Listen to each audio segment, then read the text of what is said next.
Get full episodes of The Damage Report as a podcast on iTunes and Android, and you can watch the live show every weekday on YouTube TV.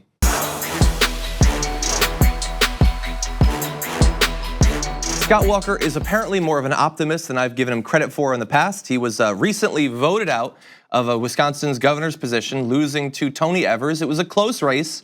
I believe Tony Evers won by like 1.5%, something like that. But Walker, who had previously been considered one of sort of the up-and-coming national Republicans, he was seriously considered as a possibility in the 2016 Republican primary, did lose. He was voted out.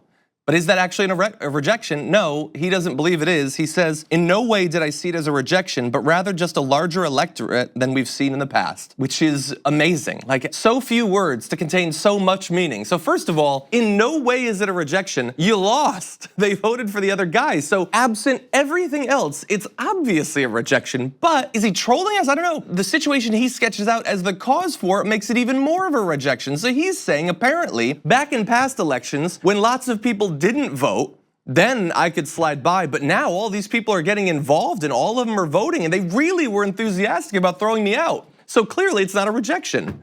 What are you talking about, buddy? Look, in the end, the important point is that Scott Walker, who is one of the worst, most anti-labor governors in America, is on his way out. Tony Evers is going to be way better on these issues. That's what's important. But this is the talk of a guy that is going to run again in the future. I'm not saying that because I'm worried he's ridiculous, and if he ever tries to primary Trump or anything like that, it's like gonna be like feeding him into a wood chipper. But this is an oddly optimistic guy. And I wanna give him credit for even more optimism, saying, we've been such reformers, I may have reformed myself out of a job. That's not how it works. He's saying that he's done such a good job as a governor that there's no reason for him to be governor anymore. That's how electorates work. They're like, man, this guy really nailed it. Let's vote for his opponent. No, that's not actually how it works.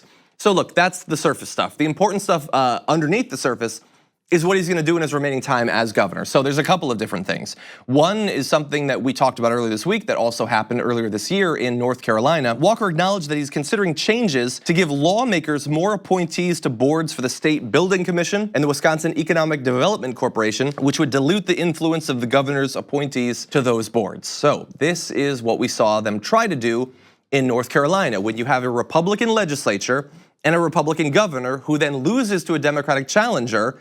Before the Democrat actually gets into office, the Republicans' allies in the legislature strip the governorship of its power.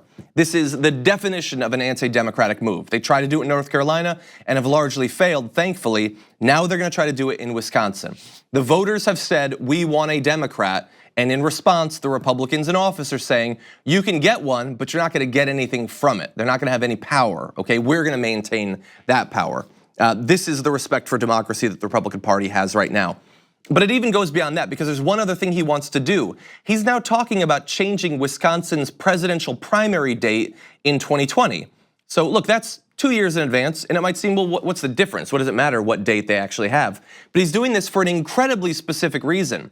Right now, he has this guy, Daniel Kelly, who's on the state Supreme Court.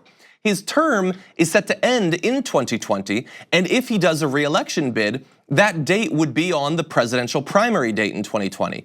Now he is looking to the future and saying Donald Trump is gonna be on the ballot. There's gonna be a very busy Democratic primary. Lots of Democrats are gonna come out to vote. So I don't want my guy up for re-election on a day when it's likely that he may lose to a Democrat swept into power by another blue wave. So instead, I'm going to change the entirety of how we do primaries in the state to protect one guy, Daniel Kelly, and maintain his position on the state Supreme Court rather than risking a Democrat actually getting in there.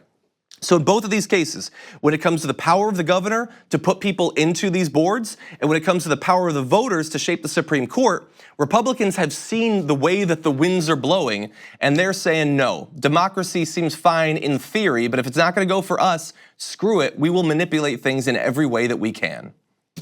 So be on the lookout for that as it continues to develop. Perhaps if there's enough public pressure, we could actually stop this from happening in both of those cases.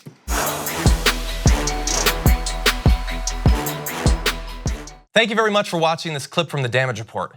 If you liked it, don't forget to subscribe to this channel and ring the bell on YouTube to get notifications of our new videos. And of course, you can catch the full Damage Report live every weekday at 1 p.m. Eastern, 10 a.m. Pacific on TYT Network on YouTube TV.